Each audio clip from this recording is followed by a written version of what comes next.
Halina, basahin po natin ang Genesis 15, pangkasunduan ng Diyos kay Abram.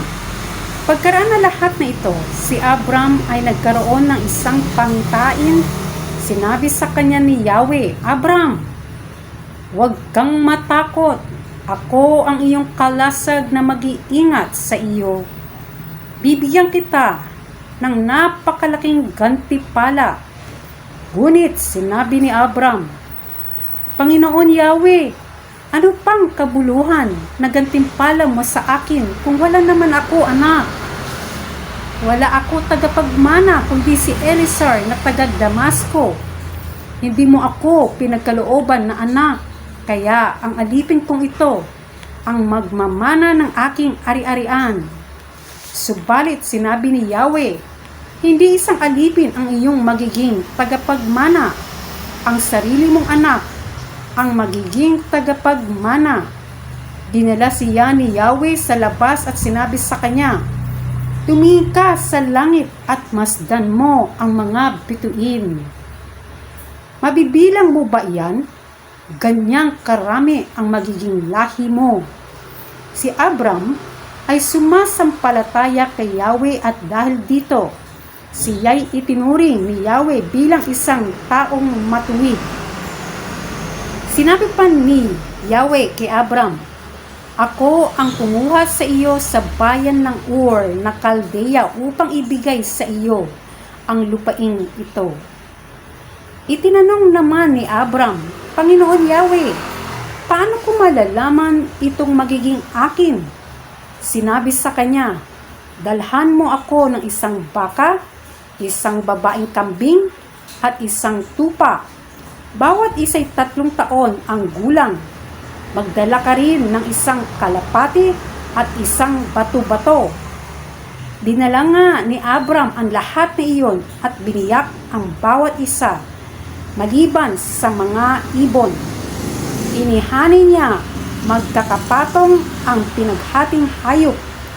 Bumaba ang mga buwetre upang kainin ang mga ito, ngunit itinaboy sila ni Abram. Nang lumulubog na ang araw, nakatulog ng mahimbing si Abram at inilukuban siya ng isang nakakapingilabot na kadiliman. Sinabi ni Yahweh, "Ang iyong mga anak at apo ay magiging bayan at magiging alipin doon sa loob ng 400 na taon. Ngunit paparusahan ko ang bansang aalipin sa kanila, at pag-alis nila roon ay marami silang kayamanang madadala. Pahabain ko ang iyong buhay, mamamatay at ililibing kang payapa.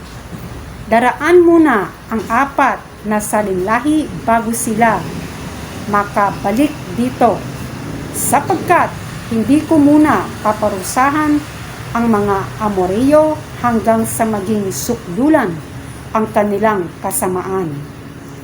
Pagkalubok ng araw at laganap na ang dilim, bigla may lumitaw na palayok na umuusok at manigas na sulo na dumadaan sa pagitan ng mga pinatay na hayop.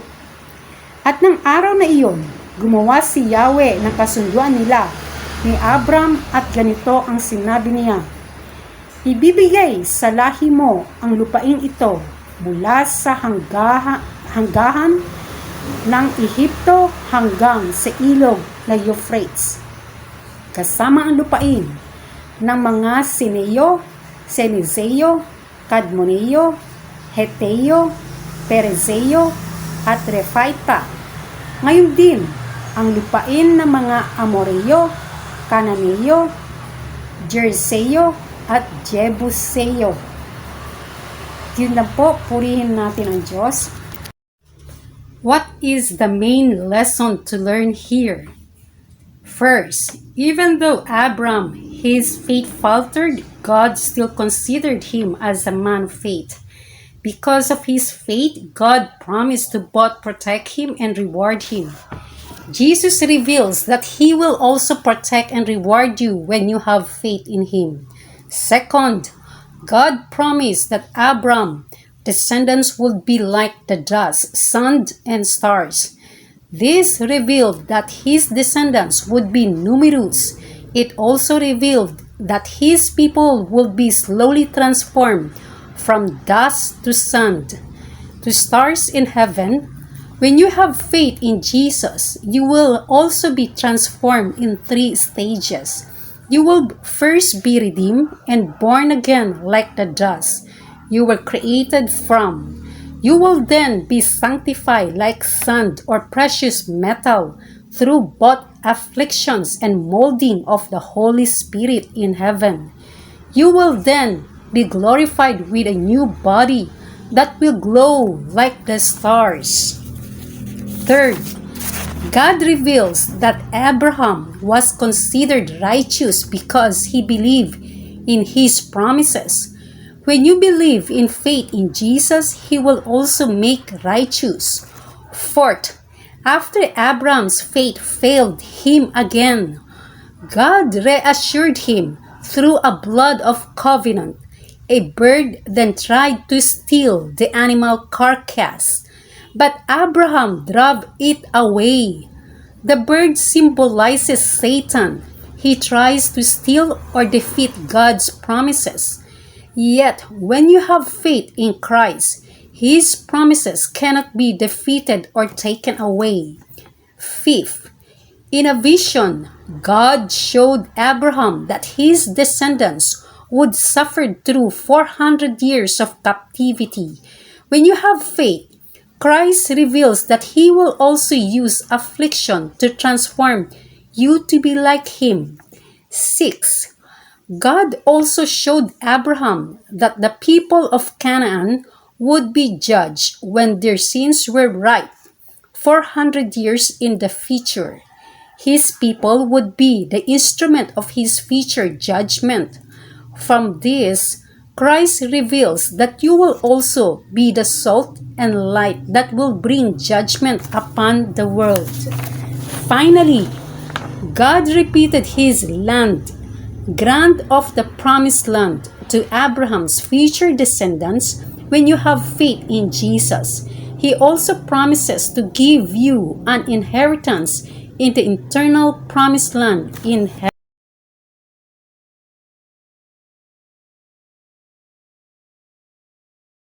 Let's read other verses that give same meaning.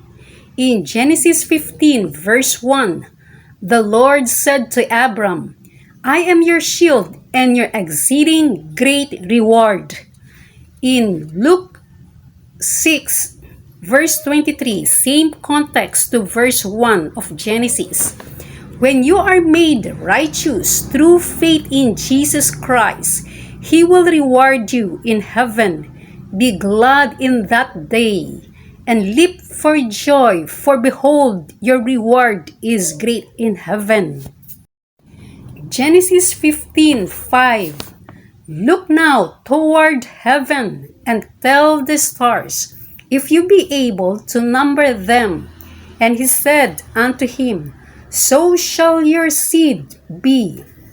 In Revelation chapter 22, verse 16, same context to verse 5.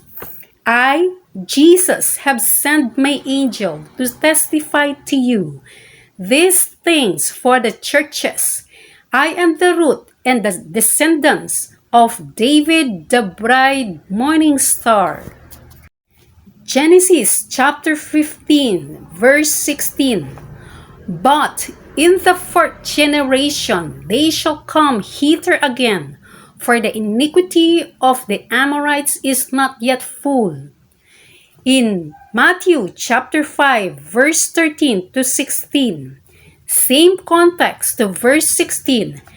I just summarize verse 13 to 16 of Matthew 5. Jesus will also use you to be the source of judgment upon the earth. You are called to be the salt and light to convicts, sinners, and bring them to repentance. Questions. Have you received the gift of life Jesus gave to you?